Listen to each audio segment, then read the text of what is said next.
할렐루야. 와서 말씀을 전하기 시작한 게 엊그제 같은데 벌써 마지막 시간이 됐습니다. 그 사이에 상당히 얼굴도 이제 익숙해졌고 또 특별히 제가 참 감사하게 느끼는 것은 여러분들이 제가 보니까 그 은혜를 받을 준비가 너무 잘 되어 있는 것 같아요. 마치 스폰지가 물을 흡수하듯이 하나님의 말씀이 떨어지면 그대로 흡수하는 그런 분들인 것을 제가 보고서 너무 감사했고 은혜를 전하기보다는 은혜를 받는 것이 더 많았다 이렇게 생각이 듭니다. 이제 이 시간 끝나고 헤어지더라도 그 후에 만나지 못하더라도 우리가 천국에서 다 만나게 되기를 바랍니다.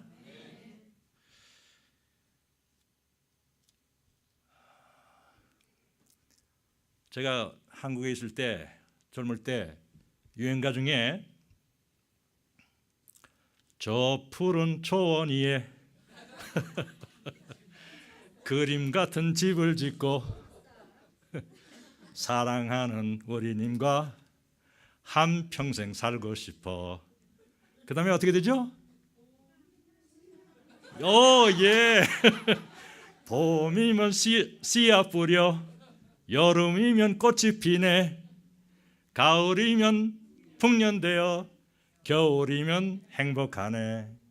멋쟁이 높은 빌딩 의시되지만 유행 따라 사는 것도 제멋이지만 반딧불 초가집도 님과 함께면 님과 함께 살 수 있다면. 그다음 조금 잘못됐죠? 나는 좋아 님과 함께면 이렇게 되는 노래가 있습니다. 여러분 가운데 과거에 유행가 꽤나 좀 불렀던 분들 있죠? 예. 그 유행가가 말하는 노래하는 그 꿈은 정말 사람의 소박한 꿈이라고 생각합니다. 그렇죠? 예. 우리 미국의 이민자들이 가지고 있는 아메리칸 드림도 따지고 보면 그 유행가하고 비슷할 것 같아요.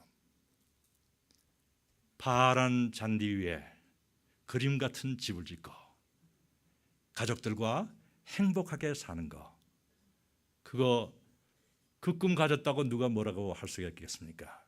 그렇죠? 그 꿈을 가지고 그 꿈을 이루기 위해서 사는 거 결코 나쁜 거 아닙니다. 근데 한 가지 문제가 있어요. 그것은 영원하지 않다는 것입니다. 그렇죠? 죽으면은 행복한 가정이 그대로 계속되는 게 아닙니다.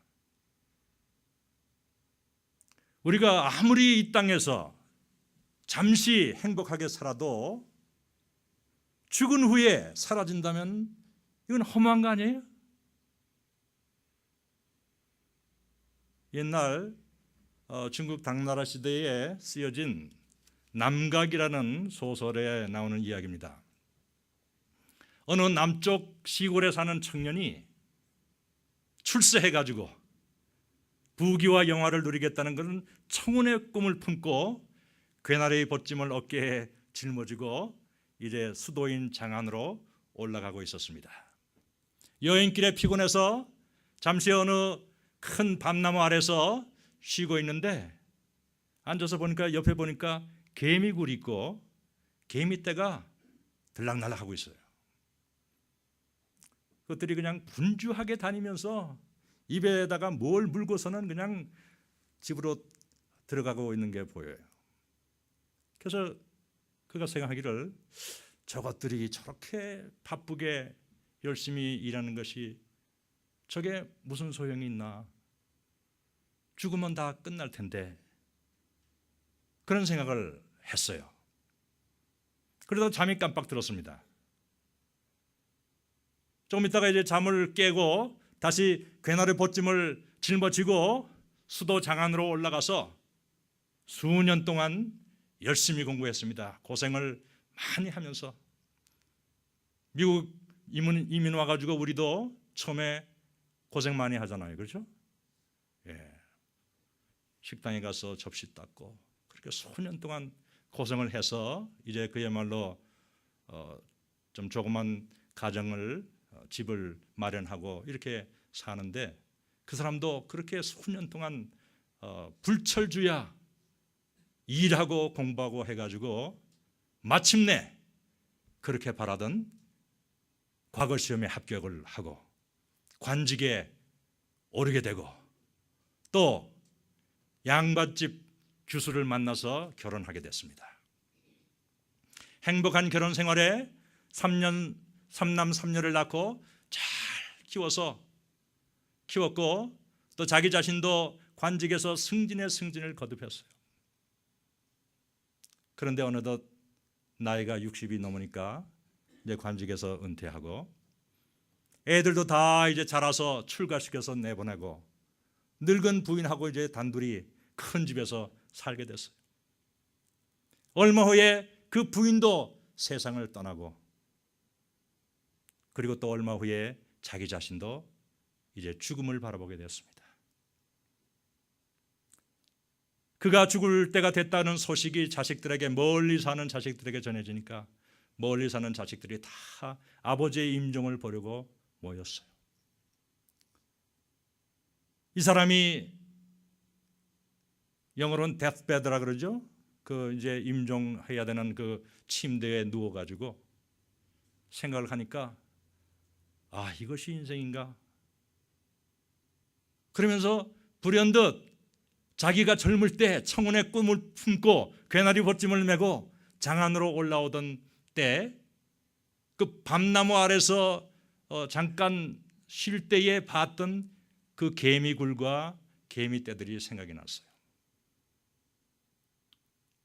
그때 자기가 그 개미들 보며 저것들이 뭐 저렇게 바쁘게 일하고 집을 짓느라고 그러는가 그렇게 생각했는데 돌이켜보니까 자기의 인생이 개미들의 인생과 그 인생이 아니죠.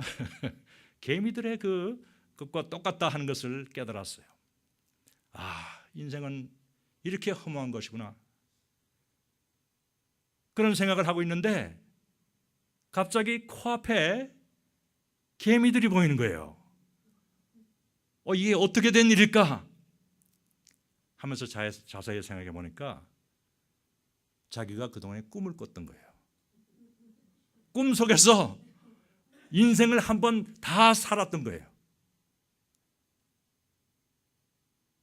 그래서 그 이야기에서 소위 남가일몽이라는 그런 한자 수어가 나왔습니다. 남령남자에 밤나무 가자에 한일자에 꿈몽자. 남쪽에 있는 한 밤나무 아래서 꾼 꿈. 그거는 인생이 허무하다 하는 것을 나타내는 말입니다. 혹시 여러분 중에도 자기 인생이 남가일몽이요 일장춘몽과 같다고 생각하는 분이 없습니까? 우리 거듭난 사람들에게는 인생이 결코 허무한 것이 아닙니다. 왜 그럴까요? 예? 천국이 있으니까 절대로 허무한 것이 아닙니다. 믿으십니까? 허무감에 절대로 빠지지 마세요. 우리의 인생은 얼마나 값있는 것인지 모릅니다. 왜? 우리는 천국을 향해서 나아가고 있기 때문에 우리의 발걸음 하나하나가 중요한 의미를 가지고 있고 영원한 그 상을 가지고 있는 것입니다. 인간이 꾸는 꿈은 전부 다 허무합니다. 큰 권력자가 되어보겠다는 꿈도 죽으면 사라지고 사업에 성공하겠다는 꿈도 죽으면 사라져요. 심지어 행복한 가정을 이루겠다는 꿈도 죽으면 사라집니다. 그런데 천국의 꿈은 죽으면 이루어지는 것입니다. 사라지는 게 아니라 이루어지는 거예요. 천국의 꿈은 이건 하나님의 꿈입니다. 인간의 꿈이 아니에요. 하나님이 꾸신 꿈입니다. 하나님이 우주 만물을 만드시고 인간을 자기의 형상으로 고귀하게 만드신 후에 만드실 때에 꿈을 가지고 만드셨어요. 어떤 꿈입니까? 하나님이 만드신 천국에서 자신의 자녀들과 함께, 하나님의 자녀들과 함께 영원히 행복하게 사시려는 꿈을 가지고 만드신 것입니다. 우리는 그저 그 꿈에 동참하고 있을 뿐이에요. 내가 꾸는 꿈이 아닙니다. 하나님은 그 꿈을 자기 자녀들에게 심어주십니다. 그렇죠? 하나님이 옛날 기원전 약 2000년 전에 아브라함이라는 사람에게 그 꿈을 심어주셨어요.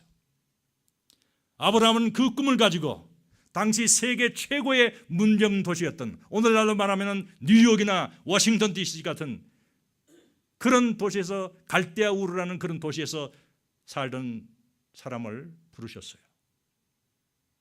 그리고 가나안 땅으로 가거라 지시하셨습니다. 아브라함은 그 꿈을 가지고 가나안 땅에 가서 같은 약속을 받은 이삭과 야곱과 함께 나그네처럼 천막 생활을 한 것은 그가 하나님이 설계하여 세우신 견고한 하늘의 도성을 바라보았기 때문이다 하고 성경은 증거하고 있습니다. 아브라함은 천국을 바라보고 산 사람이에요. 구약시대나 신약시대나 하나님을 믿는 사람들, 하나님의 자녀들은 다 천국을 바라보며 사는 사람들입니다.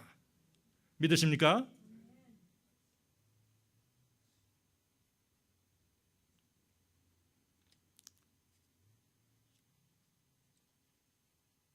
근데 천국이 어떻게 생겼습니까? 천국이 어떻게 생겼어요?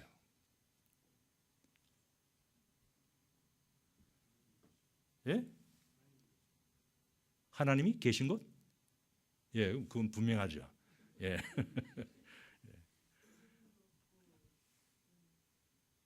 죽음도 없고 슬픔도 없고 고통도 없고, 예, 병도 없고, 예, 평화로운 거 다 맞습니다. 예, 다 맞습니다. 근데 하나님은 참 감사하게도 우리에게 천국에 대해서 그래도 조금은 가르쳐 주셨어요. 그것이 오늘 읽은 요한계시록 21장과 22장의 말씀입니다. 그래서 우리가 조금 더 천국에 대해서 알 수가 있는데, 오늘 읽은 성경에 보니까 사도 요한이 하나님이 주시는 천국의 환상을 봤습니다. 그가 밤모섬에 유배되어 있을 때에 그 고독한 시간 가운데 하나님은 그에게 천국을 보여줬어요. 보니까 하늘에서, 일단 새 하늘과 새 땅이 나타났어요. 우리가 지금 보고 있는 하늘과 땅은, 여기 덴버는 공기가 맑고 참 하늘이 참 아름다운 것 같아요. 그런데 한국이나 뭐 제가 사는 그 펜실베니아만 해도 공기가 별로 안 좋아요. 공해로 더러워진 그런 하늘과 땅이 사라져 버렸어요. 그리고 아담과 이브가 처음 살았던 그 깨끗하고 깨끗한 하늘과 땅이 새롭게 나타났습니다. 일단 그게 천국의 첫 번째 모습이에요. 그리고 두 번째로 하늘에서부터 새 예루살렘 성이 내려왔습니다.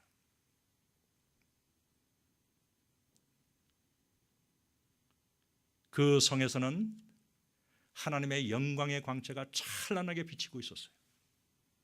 그 빛이 얼마나 밝은지 해와 달이 필요 없고 밤이 없어요. 밤이 없으면 우리가 잠을 어떻게 자요? 예? 어떻게 잘 것 같아요? 여러분, 천국에 대해서 우리가 많이 알면 알수록 좋으니까 밤이 없으면 잠은 어떻게 자요? 예? 그 안대 끼고 자면 된다. 아, 예. 예, 그것도 한 가지 방법이겠네요. 돌아가실 때 꼭 그 관에다가 안대를 넣어달라고 부탁하십시오. 예. 제 아이가 30살 때 밤이 됐으니까 이제 그만 놀고 자라고 내가 그랬더니 얘가 자지는 않고 자기 싫고 놀고 싶으니까 자기 머리를 자기 손으로 팍팍팍팍 때리더라고. 그 왜 때렸을까요? 졸음을 쫓으려고. 그래서 더 많이 놀라고. 예. 그거 보고 제가 얼마나 웃었는지 몰라요. 얘가 얼마나 놀고 싶으면은 잠도 안 자고 놀라고 그런 거예요. 근데 여러분, 이건 내 추측이지만은 이게 아마 추측이 맞을 것 같아요. 우리가 천국에 가면 잠을 안 자도 됩니다. 그래서 밤이 없는 거예요. 그럴 것 같죠? 예, 역시 서로 마음이 통하네요. 예. 안 잘 것 같아요. 우리가 왜 잠을 잡니까? 예? 피곤하니까 자는 거 아니에요, 그죠? 기력이 약해졌으니까 기력을 다시 회복하려고 잠을 자는 거예요. 근데 천국에서는 뭐 피곤한 일이 많겠어요? 여러분 뭐 직장에 가서 천국에서도 직장에서 고달프게 일할 것 같아요? 그럼 그런 천국은 안 가도 돼요. 안 가죠 뭐. 천국에 가면 피곤할 일이 없어요. 조금 피곤했다 하더라도 그냥 그 푸른 잔디밭에 그냥 누워가지고 뭐를 마시면 되겠어요? 생명수. 생명수를 마시면은 그냥 뭐 다 피곤이 확 풀리는 거예요. 그러니까 밤이 없는 거예요. 밤이 없어도 되는 거예요. 그리고 사도 요한이 보니까 그 새 예루살렘의 그 넓이와 길이와 높이를 재는데 그거를 킬로미터로 환산하면 약 2,200km 다 그 입체 다 정인데 여러분 2,200km면은 이게 미국의 동해안에서 서해안까지 그 넓이가 얼마죠? 3,000마일입니까? 예? 3,500? 4,000. 예, 그렇죠. 그러니까 2,200km면은 한 마일로 하면은 한 1,500마일 그 정도 될까요? 그러니까 거의 한 넓이는 한 미국 전체의 3분의 1. 그리고 위아래로도 또 1,500마일이니까 아마 미국 끝에 뭐부터 캐나다 저 국경 너머까지 아마 되지 않을까 짐작이 되고 높이는 또 그만큼 됩니다. 그러니까 엄청나게 큰 성이에요. 그렇죠? 예, 엄청나게 큰 성이에요. 그리고 그 성곽이 있는데 성곽의 두께가 자그마치 65m. 그러니까 뭐 65m니까 뭐 자동차가 레인이 굉장히 많을 것 같아요. 자동차가 다닌다 그러면. 그리고 성의 주위를 돌아가면서 큰 진주로 된 문들이 몇 개? 12개. 그러니까 동서남북 각 방향에 3개씩 있는 거죠. 그리고 성과 그 성 안의 길들이 전부 어떻게 돼 있어요? 예, 유리같이 맑은 정금으로 되어 있더라 그랬어요. 100% 금, 유리같이 맑아요. 그리고 그 성 안의 중심에는 하나님과 예수님이 보좌에 앉아 계시는데 그 보좌로부터 생명수 강물이 흘러요. 그래서 쫙 그 예루살렘 성 그 주위로 다 흘러가는데 그 성 그 강 양쪽 그 언덕에는 뭐가 자라요? 예?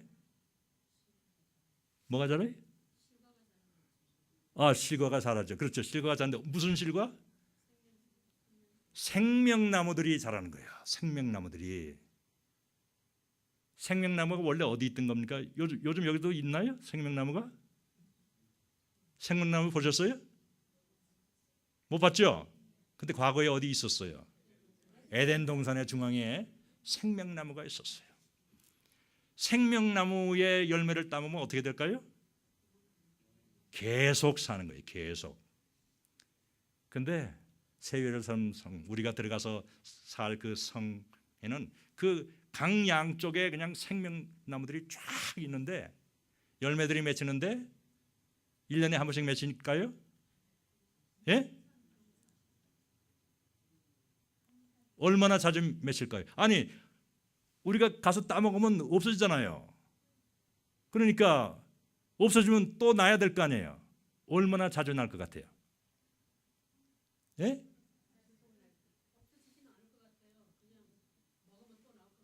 글쎄 또 나오는데 얼마나 자주 나오냐니까.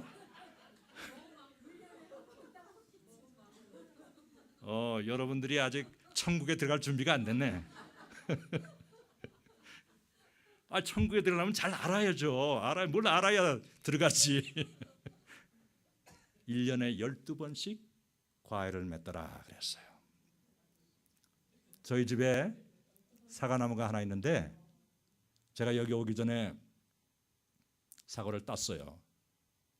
그래서 원래 사과 같은 거는 내가 알기로는 첫 설이 날 때 따야 가장 정확하다고 하는데 아내가 그냥 보니까 자꾸 썩어가는 것 같고 그러니까 빨리 따자고 그래가지고 집회 준비해야 되는데 사과를 밤중에 따라고 그래가지고 옛날에는 그냥 무시해 버렸는데 나이가 들면서 무시를 못 하겠더라고요 이제. 근데 오성남 목사님은 계속 지금도 간이 큰 남자예요. 어휴, 오늘 그 김영순 권사님 댁입니까?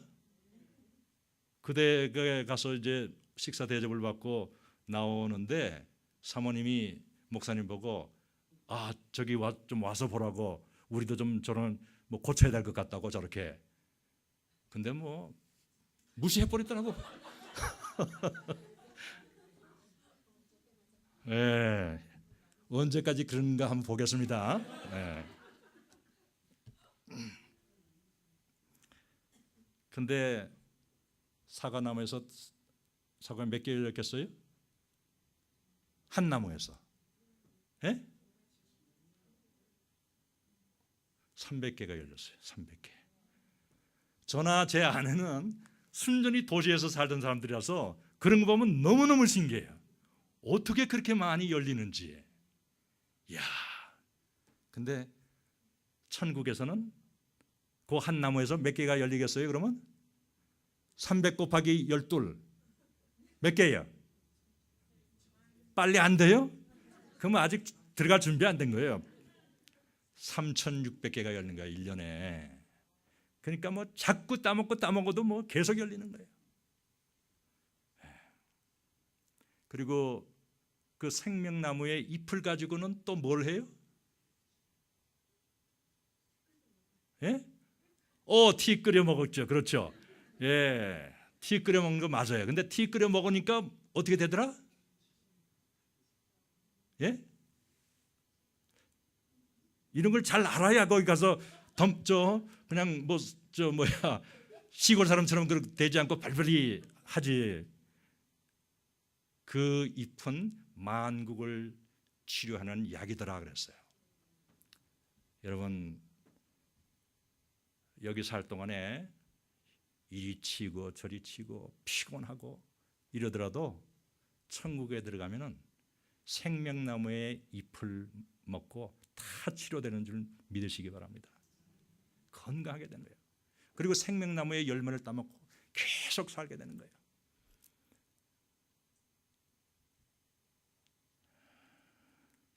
거기에는 물론 죄와 고통과 죽음과 슬픔이 하나도 없고 모든 관계가 화목해요. 하나님과의 관계가 화목합니다. 하나님은 우리의 아버지가 되시고 우리는 그분의 사랑하는 자녀입니다. 사람 사이의 관계는 서로 형제지간이에요.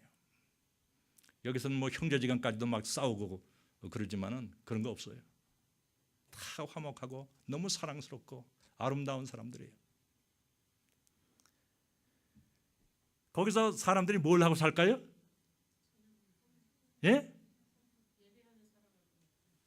예. 물론 그럴 것 같아요. 근데 요한계시록에는 그렇게 표현하지 않았고 하나님을 섬기더라 그랬어요. 그리고 왕처럼 왕노릇 하더라 그랬어요. 왕처럼 다스리는 거예요. 근데 누굴 다스릴까요? 오, 예. 그 가능성이 있어요. 예. 천사들을 다스릴 수가 있습니다. 근데 추측일 뿐이에요. 왜냐하면 성경에는 누구를 다스린다는 말이 없이 그냥 왕노릇, 세세토록 왕노릇 하라 그랬어요. 추측은 할 수 있겠지만은 권위 있게 얘기할 수가 없습니다. 제가 그거는 그때 가봐야 알겠어요. 하나님께서는 이 땅에 사는 우리에게 모든 사실을 다 알려주신 게 아닙니다. 꼭 천국에 오는데 꼭 필요한 진리만을 가르쳐 주시고 나머지는 너희들 와봐라. 와서 다 알게 돼. 그렇게 해놓으셨습니다. 그리고 성문들은 항상 열려 있어요. 그래서 땅의 왕들이 각국의 영광과 존귀를 가지고 성문 안으로 들어온다고 되어 있습니다. 근데 제가 얼마나 설명을 좀 잘했는지 못했는지 모르겠지만은 말로 해가지고 여러분 실감이 납니까? 실감이 안 나요. 실감이 안 나. 백문이 불여일견이라고 천국을 한번 봤으면 좋겠는데 우리가 천국을 보면 어떻게 될까요? 그렇죠. 천국을 보려면 죽어야 됩니다. 천국 보는 날은 죽는 날이에요.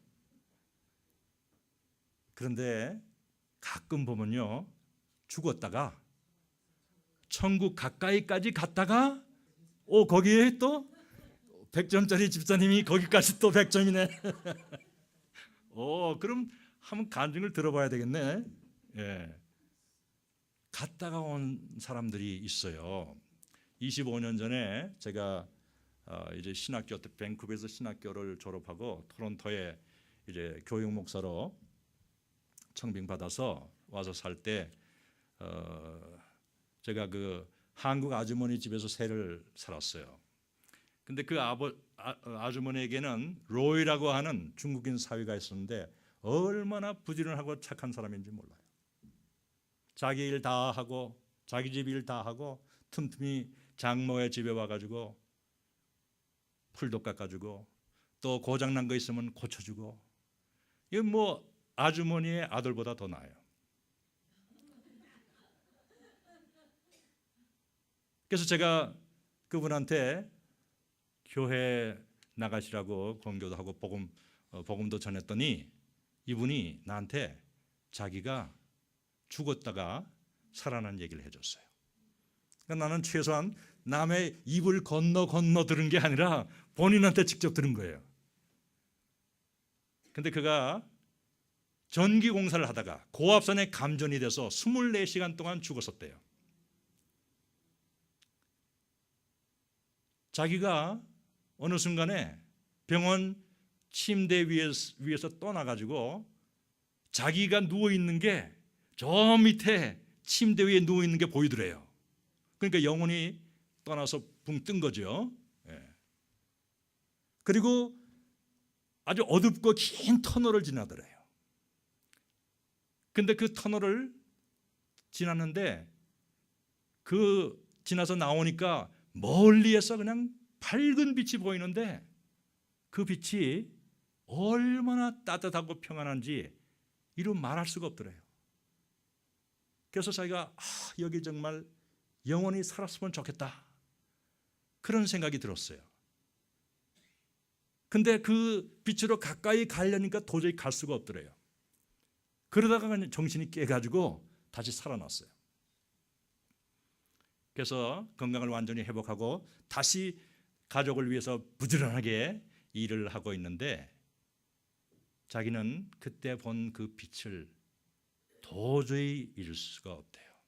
그 따뜻하고 그 평안한 그 빛. 그리고 그 사람의 인생에 큰 변화가 생겼는데 자기는 이제 죽는 게 두렵지 않대요. 죽으면 그곳에 갈 것 같대요. 그리고 세상에 염려가 없어졌대. 그곳이 더 중요해가지고 여기서 뭐 그냥 그 염려하고 뭐 하는 것이 전혀 의미가 없어졌대요. 여러분, 그가 본 빛은 틀림없이 새 예루살렘에서 빛나는 그 빛을 본 것일 것입니다. 그렇죠? 예. 천국에 가보지도 못하고 천국에서 나오는 빛만 봤는데도 그렇게 좋고 그렇게 사람을 변화시킨 거예요.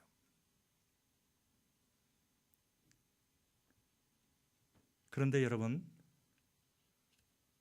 천국, 그래서 내가 이제 그거는 하나님께서 당신을, 근데 이 형제가 얘기하기를 자기가 고등학교 때는 교회도 다니고 봉사를 많이 했는데 대학교 들어가서 그만뒀다고 그러길래 그거는 하나님이 당신을 다시 부르는 거니까 꼭 다시 교회 나가라고 그렇게 이제 권유를 해줬는데, 그 빛만 봐도 그렇게 놀라운 거예요. 근데 성경에 보면은, 그리고 그 천국에서 사는 사람들은 그 하나님의 찬란한 영광의 광채를 받으면서 살 거 아니에요, 그죠? 그러니까 그 몸들에서 광채가 나요. 여러분의 몸에서 광채가 날 때가 있습니다. 그때는 베드로가 한 번은 예수님이 베드로와 야고보와 요한을 데리고 높은 산에 올라가셨어요. 근데 이 제자들은 피곤해가지고 그냥 잠에 들어버렸는데, 여기도 뭐 저기 레드락스 거기 가니까 상당히 높더라고요. 높고 계단을 많이 올라가는데 올라가서 피곤해가지고 그냥 잠이 드는 사람이 있을지 모르겠는데 잠이 들어버렸어요. 근데 깨어보니까 예수님이 얼굴에서 확 빛이 빛나고 그 옷이 하얗게 광채가 난 거예요. 근데 혼자 계신 게 아니라 누구와 같이 있었어요? 예? 모세와 엘리야가 그들도 영광 가운데서 나타나 예수님과 대화를 하고 있었어요. 무슨 대화? 대화 내용이 예수님이 장차 고난 당하실 것에 대해서 대화를 하고 있었습니다. 근데 베드로가 자다가 깨가지고 갑자기 그걸 보니까 너무 황홀해 버렸어요. 그래서 뭐라 그랬습니까? 예, 그렇죠. 주님, 여기가 좋사오니 우리가 초막 셋을 짓겠습니다. 하나는 주를 위하여, 하나는 모세를 위하여, 하나는 엘리야를 위하여 하겠습니다. 이런 잠꼬대 같은 소리를 했어요. 황홀해서. 그냥 그 빛만 봐도 황홀해져 버리는 거예요. 황홀해져 버려요. 사도 바울은 선교 여행하다가 유대인들의 돌에 맞아가지고 한동안 죽었었어요. 사람들은 그가 죽은 줄 알고 성 밖으로 내버렸어요, 시체를. 근데 사실 죽은 게 아니고 얼마 후에 깨어났습니다. 그리고 수년이 지난 후에 그가 뭐라 그랬냐면, 내가 낙원에 이끌려 갔는데 거기서 사람이 뭐죠? 할 수 없는 말을 내가 들었다. 그건 가히 사람이 이르지 못할 말이었다 그랬어요. 길게 얘기 안 했습니다. 그래서 그저 그 사람들의 증언을 통해서 우리가 천국이 어떤 것인지 대개 짐작을 할 수 있습니다. 자, 이렇게 좋은 것이 천국인데, 그리고 천국은 하나님이 우리를 위해서 예비해 놨는데 우리가 어떻게 들어갈 수 있을까요?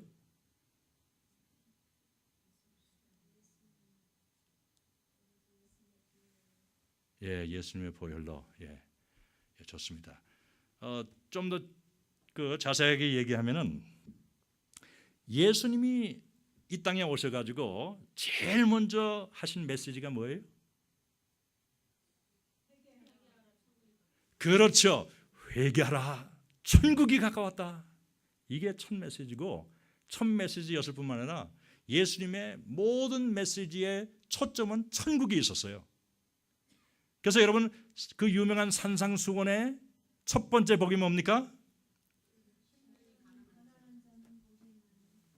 천국이 저희 것임이라. 심령이 가난한 자가 천국을 얻게 된다 그랬어요. 근데 심령이 가난하는 게 무슨 말이에요? 예. 심령은 이제 그 우리가 영혼 육이 있다는 거 배웠죠? 그 영을 이제 심령이라고 이제 했는데 영이 가난한 거예요. 영이 가난한 거. 영이 가난한 게 뭐 어떤 뜻일까요? 영이 가난하다. 혹은 영이 부자다. 어느 게 좋을까요? 예? 영이 부자가 좋아요?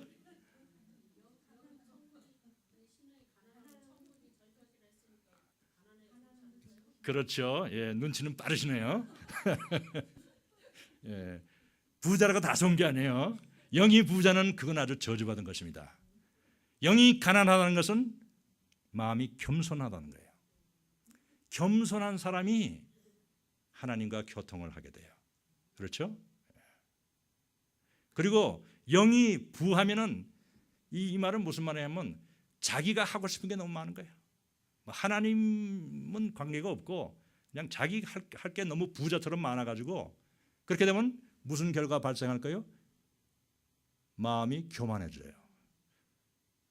그러면 그게 영이 부자인데, 영이 부자인 사람은 하나님과의 교통이 끊어집니다. 하나님이 그를 물리치세요. 영이 가난해야 됩니다. 겸손해야 됩니다. 인간은 모두 마귀의 유혹으로 영이 부자가 됐어요. 하나님처럼 되려고 하는 마음을 가졌습니다. 하나님의 뜻에 순종하는 것이 아니라 자기 뜻대로 살려고 작정을 해버렸어요. 그게 영이 부하게 된 겁니다. 그 결과 죽게 된 거예요. 여러분, 돈 많고 지위 높은 사람들 가운데 영이 부한 사람들이 많고, 가난하고 지위가 낮은 사람 가운데 영이 가난한 사람들이 많이 있습니다. 이건 통계예요. 그래서 예수님이 뭐라 그랬어요? 아니, 부자하고 그 얘기예요. 낙타가 바늘귀로 들어가는 것이 부자가 천국에 들어가 보다 더 쉽다. 그러면 낙타가 바늘귀로 들어가는 게 불가능한 거 아니에요. 근데 부자가 천국에 들어가 보면 더 쉬워요. 우리가 마음이 가난해야 됩니다. 그래야 천국에 들어갈 수 있어요. 마음이 가난하려면 자기 뜻대로 살던 것을 회개하고 주의 뜻대로 살기로 결단해야 됩니다. 그러면 마음이 가난해져요. 그러면 마음에 천국이 임합니다.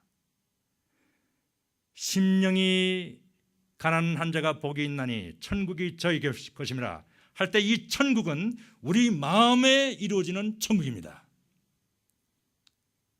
마음이 가난해서 천국이 임하게 되면은 우주 만물을 볼 때 이렇게 아름다운 것을 하나님이 나를 위해서 지어줬구나, 그렇게 생각하게 돼요.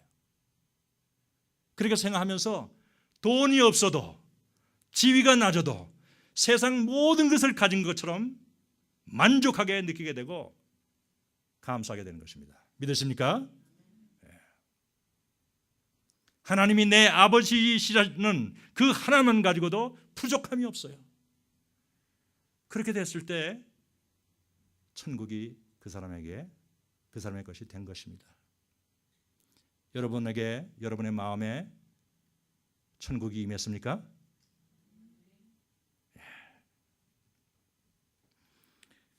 두 번째로 우리가 천국을 소유하려면은 죄성을 없애야 되는데, 여러분, 우리가 거듭날 때에 누구나 다 이와 같은 마음의 천국이 임합니다. 정말 하나님 한 분만으로 다 만족하고 감사하고 평안한 그런 마음을 갖게 되는데, 근데 여러분, 그 마음을 여러분 거듭날 때 경험을 했지만 그게 오래 가던가요?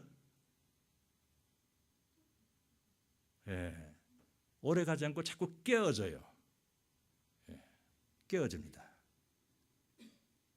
어떻게 하면 그 평안이 깨어지지 않고 흔들리지 않고 깊고 그런 평안이 될 수 있을까요?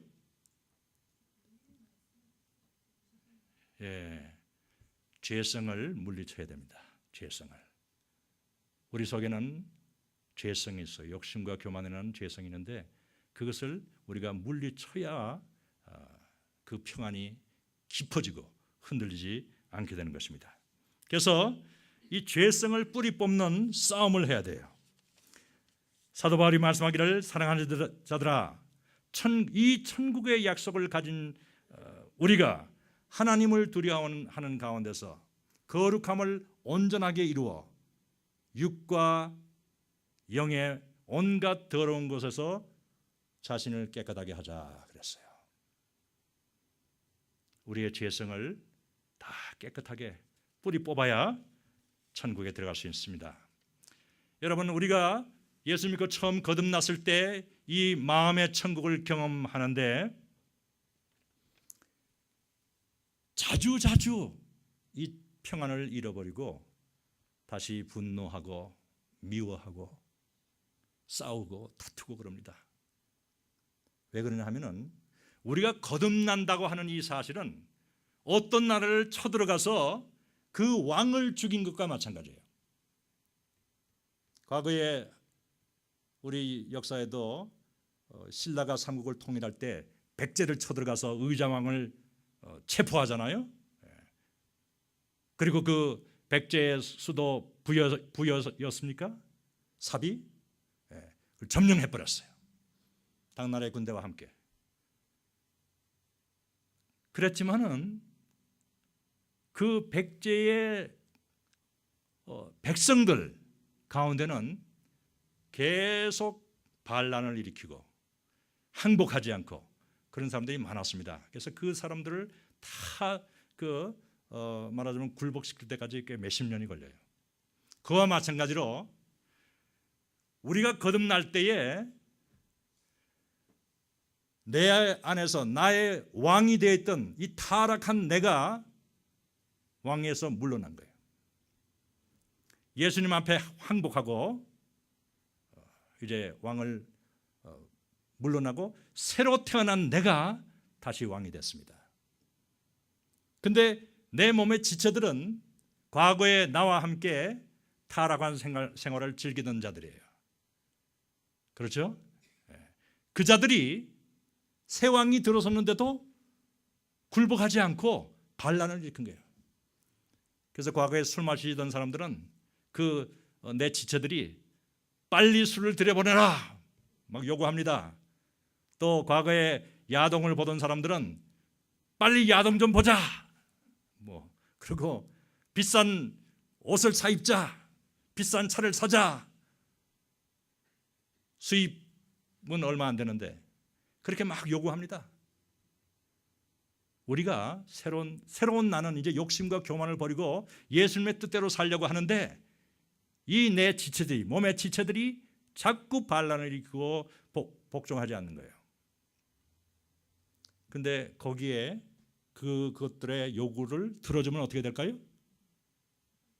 우리는 다시 죄 가운데 빠지는 거예요. 그럼 어떻게 됩니까?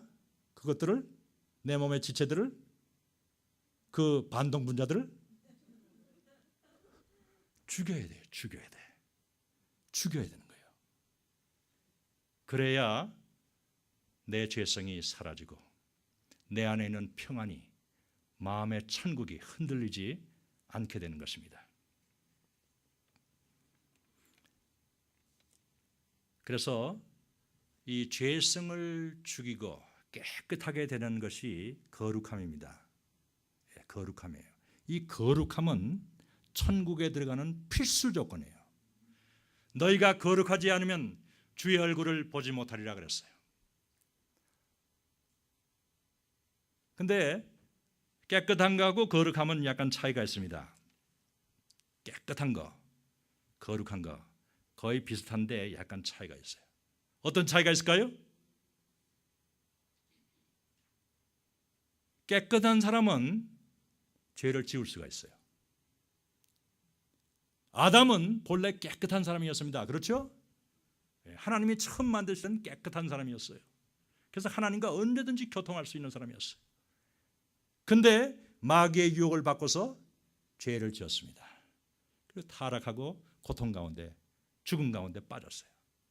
그러나 예수님은 거룩하시기 때문에 아담과 똑같은 시험을 받으셨지만 죄를 짓지 않았어요. 그게 거룩함입니다. 예수님이 어떤 시험을 받았습니까? 40일 동안 광야에서 금식하고 계실 때 마귀가 나타나서 첫 번째 무슨 시험을 했습니까? 네가 하나님의 아들이거든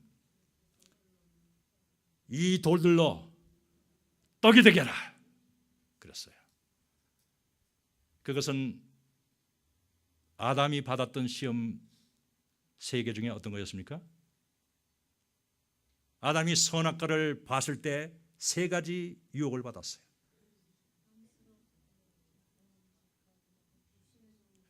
육신의 정욕. 100점짜리 집사님이 역시 먹음직스러웠던 것이 바로 육신의 정욕입니다. 육신의 정욕을 받았는데 첫 번째 예수님이 받은 시험도 육신의 정욕에 대한 시험이었어요. 배고플 때 떡 먹는 거, 이거 육신의 정욕 아니에요? 똑같은 시험을 받았지만은 예수님이 어떻게 물리쳤습니까?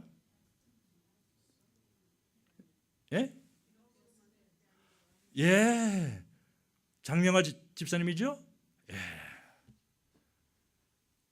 사람이 떡으로만 살 것이 아니요 하나님의 입에서 나오는 모든 말씀으로 살 것이니라. 기록하였으되, 앞에 성경에 기록하였으되 사람이 떡으로만 사는 것이 아니요 하나님의 입에서 나오는 모든 말씀으로 살 것이라 기록하였느라 그랬어요. 그리고 물리쳤어요. 두 번째는 마귀가 어떤 시험을 했을까요?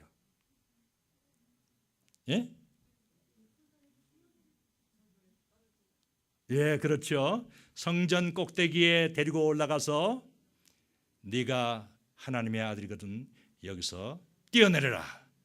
그러면 기록된 것 같이 천사가 너를 붙들어서 내 발이 돌에 부딪히지 않게 할 것이라 했다 그랬어요. 그건 무슨 시험일까요? 아담이 받은 3가지 시험 가운데 이생의 자랑. 장로님이 역시 틀리네. 그거 알기 어려운데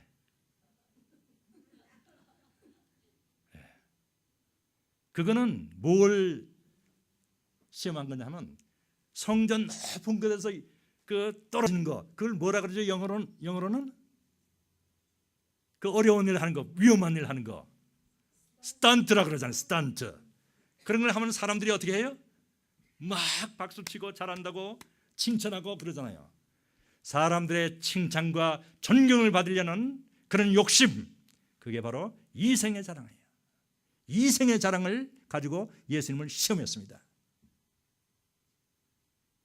그랬더니 예수님이 어떻게 물리쳤어요? 기록하였으되 너의 주 하나님을 시험하지 말라 하셨느니라. 물리쳐버렸어요. 세 번째는 어떤 시험을 했습니까?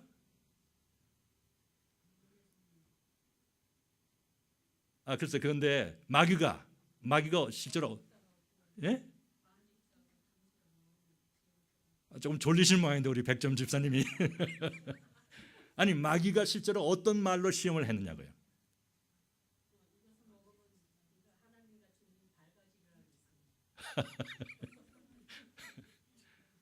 누구 아시는 분? 어디로 데리고 가서? 높은 산에 데리고 가서 천하만국의 영광을 보여주면서 뭐라 그랬습니까? 그렇죠. 네가 나에게 절하면 내가 천하만국의 영광을 너에게 주겠다. 이것은 내게 주어진 것이다 그랬어요. 그 거짓말 아닙니다. 지금 세상의 모든 천하만국의 영광은 일시적으로 마귀에게 주어진 거예요. 마귀에게 절하면 일시적으로 높은 지위를 얻고 돈을 잘 벌고 그렇게 됩니다. 그게 일시적이라서 그렇지. 그건 무슨 시험이에요? 그 세 가지 아담이 받았던 시험 가운데 아까 누가 말씀하셨는데 이제 세 가지 중에 두 가지 했으니까 하나밖에 안 남았잖아요. 예? 육체 정욕은 했잖아요. 그 떡을 만들라는 게 안목의 정욕, 눈의 정욕. 여러분 세계 만국의 영광을 본다 하는 것은 뭘 눈으로 보는 거 아니에요. 그죠? 안목의 정욕을 가지고 시험한 것입니다. 안목의 정욕을 가지고. 그랬더니 예수님이 어떻게 물리쳤어요?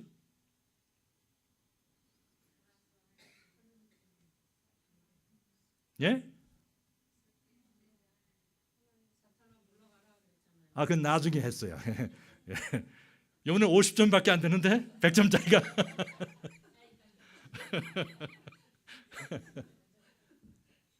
예, 하나님이 기록하였으다. 역시 기록하였다. 항상 하나님의 말씀으로 물리치시는 거예요. 우리가 하나님의 말씀을 자꾸 먹고 그 무슨 체질이 돼야 된다고요? 무슨 하나님의 말씀을 자꾸 먹으면 무슨 체질이 된다? 세상 말을 자꾸 들으면 무슨 체질이 된다? 다 잊어버리셨네. 세상 말을 계속 들으면 죽는 체질이 돼요. 사망의 체질이 됩니다. 죽게 돼요. 그 사람은 죽게 돼요. TV 너무 많이 보지 마세요. 그 세상 얘기 아무리 들어봐야 죽는 얘기예요. 죽는 얘기. 그런데 하나님의 말씀을 계속 먹으면은 영생 체질로 된다 그랬어요. 영생 체질. 예. 예수님께서 말씀하시기를 기록하였을 때 오직 주 너의 하나님만을 경배하고 그를 섬기라 하였느냐. 그리고 나서 사단아 물러가라 쫓아버렸어. 그래서 일단 사단이 물러갔다 그랬습니다. 그게 예수님의 거룩하심이고 그 반대로 아담의 깨끗함은 그거는 별 힘이 없었던 거예요. 거룩함이라고 하는 것은 죄가 많은 곳에서도 죄에 물들지 않는 힘, 이게 거룩함이에요. 여러분 우리가 살고 있는 이 세상은 아직 천국이 아닙니다. 죄악 세상이에요. 보고 듣는 것이 다 죄요 악입니다. 우리가 이 가운데 살면서 어떻게 죄에 물들지 않고 악에 휩쓸지 않을 수가 있습니까? 거룩해야 돼요. 거룩해야 돼요. 그렇죠? 거룩해야 천국에 들어갈 수 있다고 하셨습니다. 거룩함은 비유해서 얘기하면 바다 물고기하고 똑같아요. 바다 물고기들은 어디에서 삽니까? 바다에 살아요. 예. 바닷물은 어떻습니까? 짜요. 근데 바다 물고기는 안 짜요. 소금을 쳐야 먹을 수 있어요. 왜 그렇습니까? 예? 살아 있어서 예. 조금 부족한데.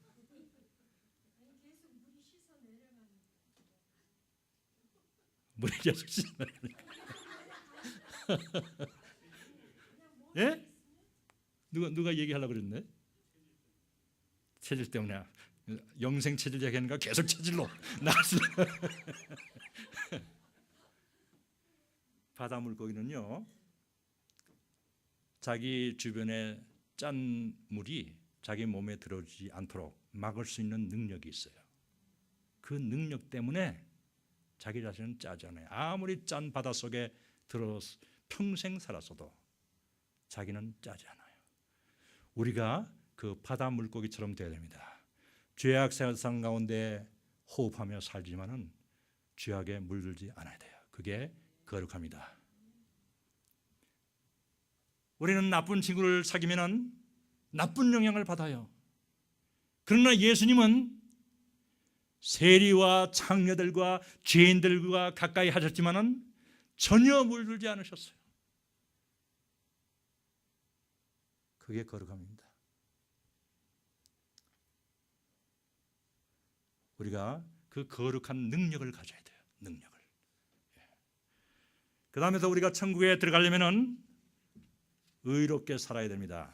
성경에 말씀하기를 무릇 의를 행치 아니하는 자나 그 형제를 사랑하지 아니하는 자는 하나님께 속하지 아니하였느라.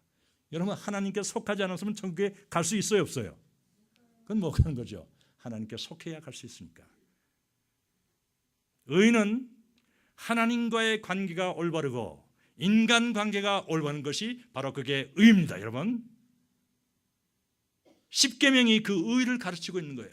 십계명이 첫 4계명은 하나님과의 관계를 어떻게 하면 올바로 할 수 있는가, 그걸 가르치는 거이고, 나머지 6계명은 인간들 사이에 어떻게 하면 올바른 관계를 가질 수 있는가, 의를 행할 수 있는가 가르치는 것입니다. 지난번에 제가 10계명을 물어보니까 빨리빨리 대답을 못 하더라고요. 그 사이에 좀 발전이 있었는데 제가 한번 테스트하겠습니다. 1계명, 나 외에 다른 신을 두지 말라, 섬기지 말라. 2계명, 3계명, 그렇죠. 4계명, 거룩하게 지켜라. 5계명, 6, 7, 8, 9, 거짓 증거하지 말라. 10, 남의 것을 탐내지 말라. 우리가 그걸 행해야 의로운 것입니다. 그걸 행해야 의로운 거예요. 근데 어떤 사람은, 목사님, 그 10계명은 구약 시대에 다 지키는 거고 오늘날 이 신약 시대는 예수님만 믿으면 천국에 들어가는 거 아닙니까? 그런 사람이 있어요. 맞습니까? 또 잘 모르시네 이제. 100점짜리 주사님도 잠잠하신데 지금. 기회를 드리라고. 역시 형제를 위한 사랑이 참. 예. 예.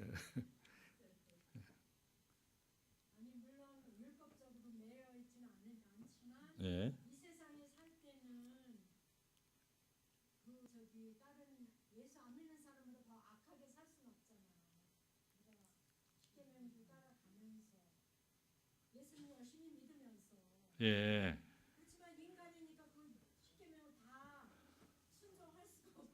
예. 예. 예. 뭐 비슷하게 맞는 것 같습니다. 예. 사도 바울이 뭐라 그랬냐면은 무릇 누구든지 자기 친족, 특히 자기 가족을 돌아보지 아니하는 자는 믿음을 어떻게 한 자? 배반한 자요. 믿음을 배반한 거예요. 그건 불신자보다 더 악한 자들이라 그랬어요. 불신자보다 더 악한 자가 어떻게 천국에 들어가요? 그러니까 여러분, 그런 거짓말에 속지 말아요. 예수님도 말씀하시기를 너희 의가 서기관과 바리새인보다 더 낫지 않으면 결단코 천국에 들어가지 못할 것이다 그랬어요.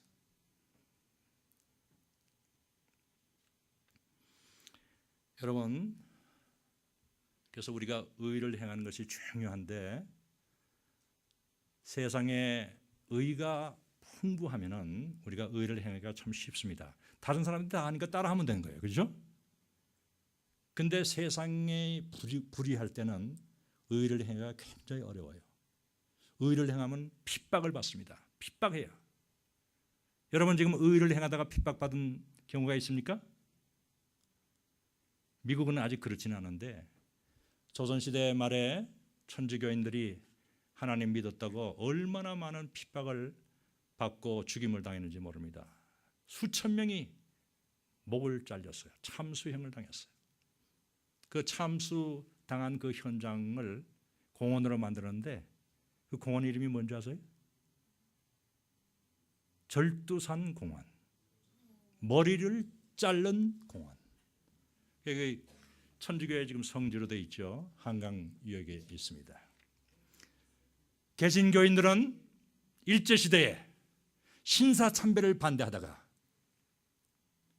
많이 잡혀서 고문받고 죽었습니다. 제1계명을 범하지 않으려고 다 핍박받고 고난당한 거예요.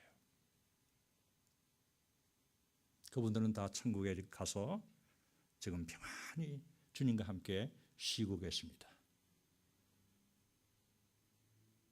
북한에서는 지금도 기독교를 믿으면 탄로가 나면 잡혀서 정치범 성소에, 그건 정치범으로 몰려요. 그래서 거기 한번 들어가면은 죽어야 나오는 거예요.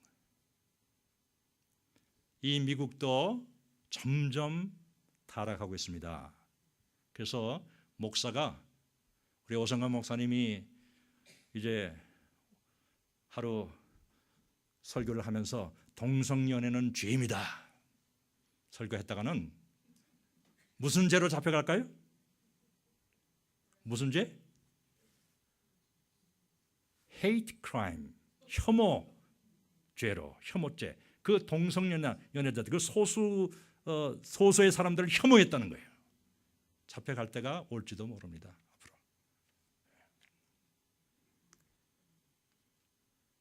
그런데 여러분, 우리가 천국에 들어가려면은 의를 행하되 핍박을 받아도 행해야 됩니다. 믿으십니까?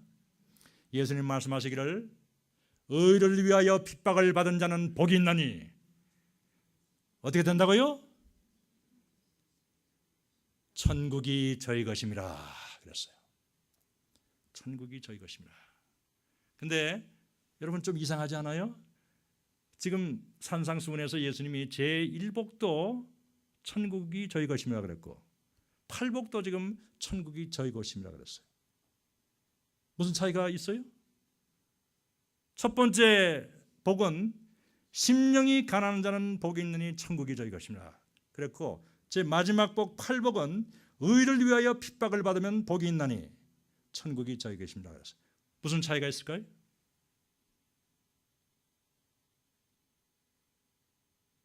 왜 천국 들어가는데 뭐 이걸 얘기했다가 저거 얘기했다 그렇게 얘기하실까요?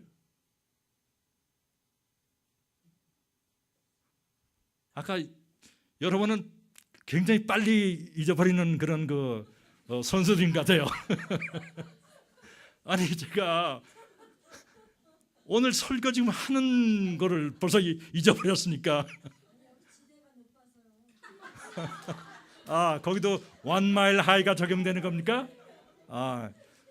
우리 오성관 목사님이 내가 덴버에 처음에 왔다고 계속 원 마일 하이래. 여기는 원 마일 하이라고 그 레드락에 데리고 가면서도 그냥 번거지 모자를 씌워주는 거예요. 이거 쓰고 가야지 피부암 걸린다고. 또 그것만 해주면 괜찮은데 선블락을 또 발라야 된다는 게 얼굴에. 원 마일 하이래요. 근데 원 마일 하이는 좋은데 원 마일 하이에서 그렇게 자꾸 잊어버리면은 곤란해요. 여러분, 내가 얘기했잖아요. 심령이 가난해서 천국을 소용하는 건 그거는 마음의 천국이다 그러죠. 마음의 천국. 근데요, 이 제8복 의를 위해 핍박을 받으면 천국이 저희 것임이라 할 때는 실제 삶 가운데 이루어지는 천국을 말하는 것입니다. 여러분, 그거 차이가 있어요. 그렇잖아요? 여러분이 마음의 천국을 원하시면 심령을 가난하게 만드십시오. 겸손하십시오.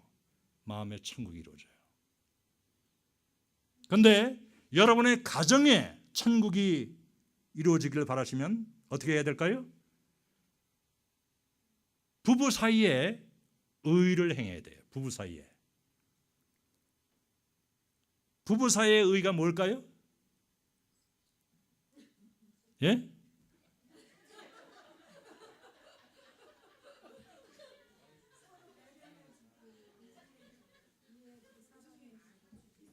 예, 뭐 그 다 맞는 말이긴 한데 예, 성경 말씀은 아니네. 뭐 성경 말씀에서 나온 것 같지는 않고 하여간 자기가 생각해서 맞는 말이에요. 예, 서로 배려해주고 사랑하고. 근데 성경에서는 남편이 해야 될 의가 있고 아내가 해야 될 의가 있다고 가르치고 있어요. 남편은 아내를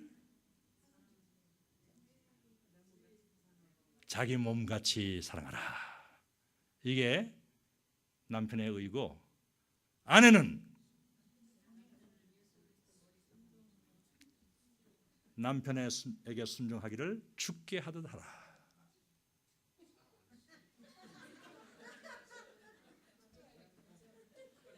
지금 부부 사이에 의를 행해서 우리 가정은 천국입니다 하는 분 손 들어보세요. 역시 예. 최소한 두 가정은 세 가정. 예. 감사합니다. 오성관 목사님 가정은 예. 근데 내가 볼 때는 오성관 목사님은 오늘 보니까 전혀 아니에요.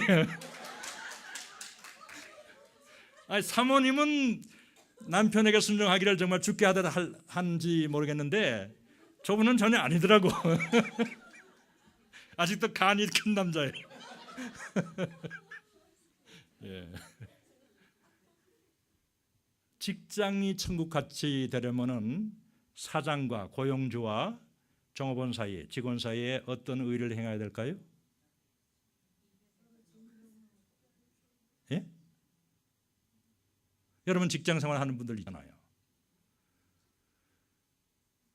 사장은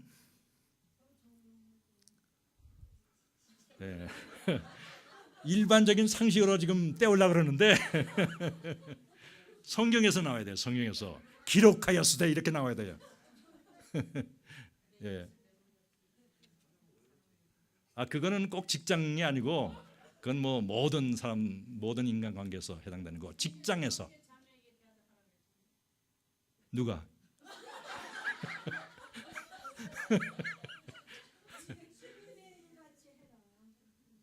예, 비슷하게 나옵니다 지금. 예, 사장은 직원들을 자기 자녀처럼 사랑하고 직원들은 주께 섬기듯이, 주를 섬기듯이 사장을 섬기라 그랬어요. 하인은 그렇게 되면 직장은 천국처럼 됩니다. 완전한 천국은 아닐지라도 우리가 의를 행하면 우리가 사는 그곳을 천국으로 만들 수 있는 줄로 믿습니다. 우리가 완전한 천국에 들어가기 전에 이 땅에서 사는 곳에서 천국을 이루는 연습을 해야 돼요. 뭐든지 연습을 해야 잘할 수가 있잖아요. 여기서는 하나도 안 하다가 갑자기 어떻게 하다가 천국에 들어왔어. 근데 뭐 천국에서 해야 되는 걸 알지를 못하는데 지금 이 사람은 그냥 천국에서 그냥 제일 그냥 막 어리버리하게 그냥 살게 될 거 아니에요, 그죠? 거지 소년처럼. 근데요, 이 땅에서는 하나님이 우리를 그렇게 성령을 정말 최고의 개인 교수로 보내주셔서 하지만은 천국에 들어갈 때는 안 돼 있으면 안 데려보내요. 되어 있어야 되는 것입니다. 의를 행해야 들어간다고 되어 있어요. 그뿐만 아니라 우리 형제들 사이에는 어떤 의를 어떻게 해야 될까요? 믿음의 형제들, 사랑해야 되는 거예요. 사랑해야 되는 거예요. 믿음의 형제들은 다 서로 사랑해야 되는 거예요. 사도 요한이 말씀하기를 예수님이 우리를 위하여 목숨을 버리셨으니 우리가 이로써 사랑을 알고 우리도 형제들을 위하여 목숨을 버리는 것이 마땅하니라 그랬어요. 우리가 천국에 들어가려면 모든 것을 천국을 위해서 희생해야 됩니다. 예수님께서 비유로 말씀하시기를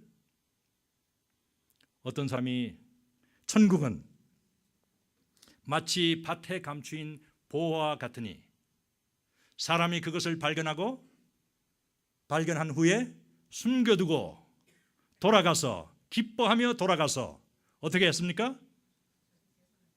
자기 소유를 다 팔아서 그 밭을 샀느니라 그랬어요. 여기서 우리가 알 수 있는 것은 그 사람은 소작인이었어요. 남의 밭을 갈고 있었어요. 그래서 밭을 갈다가 큰 보물을 발견했어요. 근데 그 자리에서 캐내면 그게 누구께 될까요? 주인 것이 되는 거예요. 주인 것이 될 수밖에 없는 거예요. 그래서 그걸 다시 숨겨놨어요. 땅에 파묻었어요. 그리고 기뻐하며 돌아가서 뭘 했어요? 자기의 소유를 그냥 뭐 초가 상간 다 팔고 해가지고 돈을 마련해서 그 밭을 샀어요. 그건 뭘 의미합니까? 천국을 위해서 우리가 모든 것을 투자해야 된다는 것입니다. 우리 삶을 천국에 집중해야 돼요. 이거는 다른 일을 하지 말라는 게 아니고 우리가 직장 다녀요. 다 다니고 할 일 하고 하는데 목적을 천국에 두고 하라는 것입니다. 천국에 목적을 두고 하는 건 뭐냐면 무슨 일을 하든지 죄를 짓지 말고 얘기했죠. 거룩해야 되고 의를 행해야 되고 사랑을 실천해야 됩니다. 그러니까 무슨 일을 하든지 상관이 없는데 죄를 짓지 말고 의를 행하고 사랑을 실천하라 그런 말입니다. 그게 천국을 위해서 우리가 집중하는 거예요. 근데 우리가 하는 일에 바쁘다 보면은 거기에 집중 안 할 때가 있잖아요. 그냥 슬쩍슬쩍 죄 좀 나쁜 짓도 넘어가고 또 의보다는 그냥 빨리 효과적으로 뭐 일하고 사랑보다는 뭐 또 하고 이래서 우리가 그걸 소홀히 하면은 천국에 들어가지 못한다는 것입니다. 집중해야 된다는 것입니다.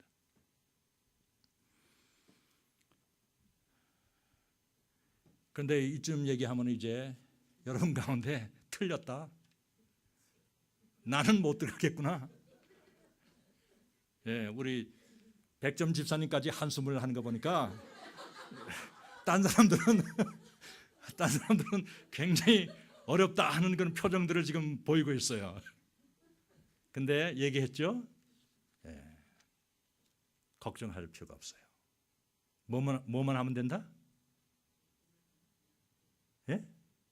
믿기만 하면 된다. 포기하지만 않으면 되는 거예요. 여러분은 어린 갓난 아이들이 먹기만 하면 어른이 되잖아요. 그죠? 예, 먹기만 하면 되는데 우리의 믿음이 비록 갓난 아이 같아서 이런 것들을 다 할 수가 없어. 지금 당장. 그렇지만 믿기만 하면 언젠가는 되는 줄로 믿습니다. 사도 바울도 형제들아 나는 아직 내가 잡은 줄로 여기지 아니하고 오직 푯대를 향하여 하나님이 위해서 나를 부르신 그 부름의 상을 위하여 쫓아가노라 그랬어요. 그 위대한 사도 바울도 자기 지금 진행 중이라는 거예요. 우리도 말할 것도 없죠. 제가 제가 그 성함이 잘 생각이 안 나는데 유 목사님이신데 그분 그 간증집을 읽은 적이 있어요. 이분은 이북 분인데 이제 6.25 전쟁 때 6.25 전쟁 나기 전에 이제 이남으로 믿는 분이니까 이남으로 이제 내려왔어요. 그래가지고 머리가 좋았는지 그 당시에 경기 중학에 입학을 해서 다니고 있었습니다. 근데 6.25가 터졌어요. 근데 6.25가 터져서 도망을 가려고 하는데 한강 인도교가 폭파돼 버렸어요. 그래서 도망을 가지 못하고 어느 병원에서 이제 자벽부로 일하고 있었어요. 근데 드디어 인민군들이 쳐들어와서 서울을 다 점령하고 이제 곳곳에 다니면서 반동 분자들을 이제 색출하기 시작했어요. 그 병원에도 와서 그 인민군 정보부장이 와가지고 그를 발견했어요. 그리고 그를 붙잡아다가 이야기하기를 동무의 말씀을 보니까 이북 사람인데 이북을 버리고 지금 여기 와서 이 반동에 아주 골수적인 이 경기중학에 다니는 거 보니까 당신은 반동이 분명하고, 그러면서 붙잡아다가 그냥 고문하고 취조하고 엄청나게 때렸어요. 근데 그렇게 고생하고 있었는데 이제 유엔군이 인천 상륙작전에 성공해가지고 서울을 다시 탈환했잖아요. 그때 이 인민군들이 이제 쫓겨서 다시 올라가면서 이 사람을 이제 이 청년을 이제 끌고 간 거예요. 그래가지고 가면서 맨발로, 인민군들은 쫓겨가면서 공습을 피하기 위해서 낮에는 안 다니고 밤에만 그냥, 그것도 대로로 가면 공습당하니까 산길로 이제 가는데 무거운 그 인민군의 짐을 지고 식사를 해주고 하면서 맨발로 그냥 온 그 발이 다 상처가 나고 깨어지고 찢어지면서 올라가고 있었어요. 인민군들과 함께. 근데 어느 도시에 들어갔더니 그냥 공습받은 그 흔적이 역력한데 그 공습 때문에 부상당한 인민군들이 여기저기에 시체들도 널브러져 있고 그 그냥 부상당한 사람들이 그냥 신음소리를 내고 이제 있는데, 그 길을 이제 지나다가 보니까 옆에서 한 인민군 장교가 부상을 입고 신음을 하고 있는 거예요. 지나가려고 보니까 그 눈에 익은 얼굴이에요.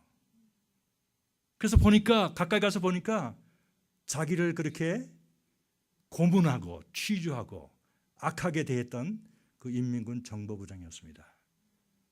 부상을 당해가지고 그렇게 있는데 이 도망치는 인민군들이 자기 살길 바쁘니까 그 부상당한 그 동료 병사들은 장교인데도 불구하고 그냥 놔두고 가는 거예요. 이때 이 청년이 지나가려고 그랬어요. 근데 마음속에 원수를 사랑하라 하는 말씀이 들리는 거예요. 고민이 됐습니다. 저놈은 나를 고문하고 그냥 그렇게 악하게 대한 놈인데 내가 왜 저를 구해줘야 되지? 그러고 있는데 또 그래도 원수를 사랑해야지, 그런 생각 막 그냥 고민하다가 드디어 가서 등을 들이댔어요. 그랬더니 뭐 힘이 없어가지고 이렇게 누워있던 사람이 이렇게 얼굴을 쳐다보더니 깜짝 놀라는 거예요. 자기가 고문하고 취조하던 그 사람이었어요. 그래서 빨리 등에 업히라고 그러는데도 그냥 가만히 있는 거예요. 근데 계속 재촉을 하니까 등에 업혔어요. 그래서 그 맨발로 그냥 쫓겨 밤길 산길을 쫓겨서 가는데 그 사람까지 업고서 가는 게 얼마나 힘들었겠어요. 그래도 며칠을 이제 업고 가다가 내려놓고 쉬는데 그 인민군 정보부장이 얘기하는 거예요. 동무, 우리 인민군들도 동료 병사들도 나를 버리고 가는데 왜 당신이 나를 업고 가는 거요? 뭐 대답할 말이 없어서 우리 기독교인들은 예수님의 사랑을 실천합니다 그랬어요. 그랬더니 이 사람이 그냥 그 살기에 서 있던 그 눈에서 눈물이, 닭똥 같은 눈물이 흐르면서, 동무, 나는 남조선 사람들을 극도로 미워했습니다. 그런데 내가 동무를 보고 나서 사랑이 무엇인지 알았습니다. 동무, 나 같은 사람 버려두고 그냥 가시오 그랬어요.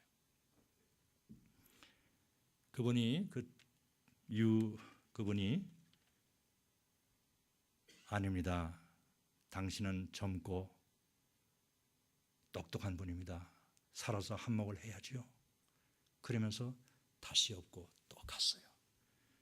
그러다가 인민군 앰뷸런스가 지나가는 때에 드디어 이제 앰뷸런스에 태워보내는데 이 인민군 정보부장이 동무 나는 가지 않겠어. 난 동무와 같이 가겠어. 막 끌어안고서 눈물을 흘리면서 그러는 거예요.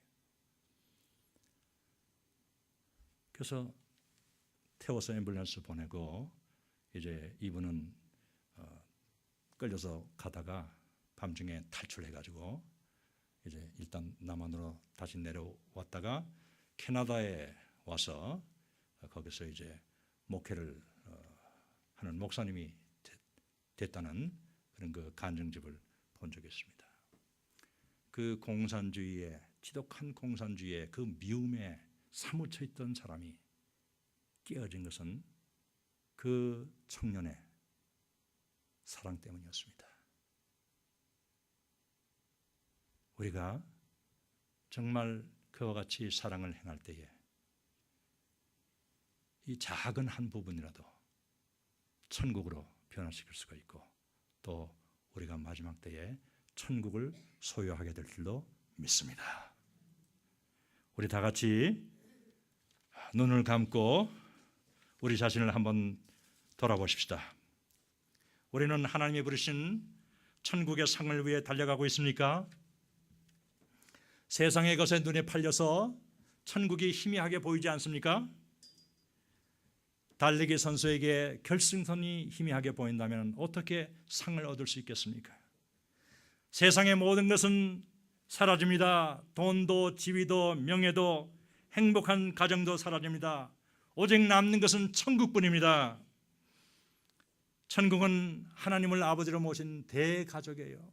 어느 인종, 어느 민족, 어느 나라에 살든지 그 가운데서 택함받은 거룩한 자녀들이 함께 모여서 형제 자매처럼 사귀면서 영원히 하나님을 섬기는 곳입니다.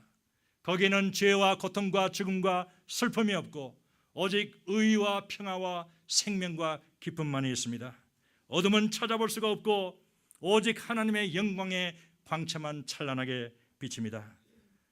우리가 믿음으로 나아가면 하면 성령은 우리 안에 계셔서 우리를 계속 도와주시고 마침내 천국을 얻게 해 주실 것입니다.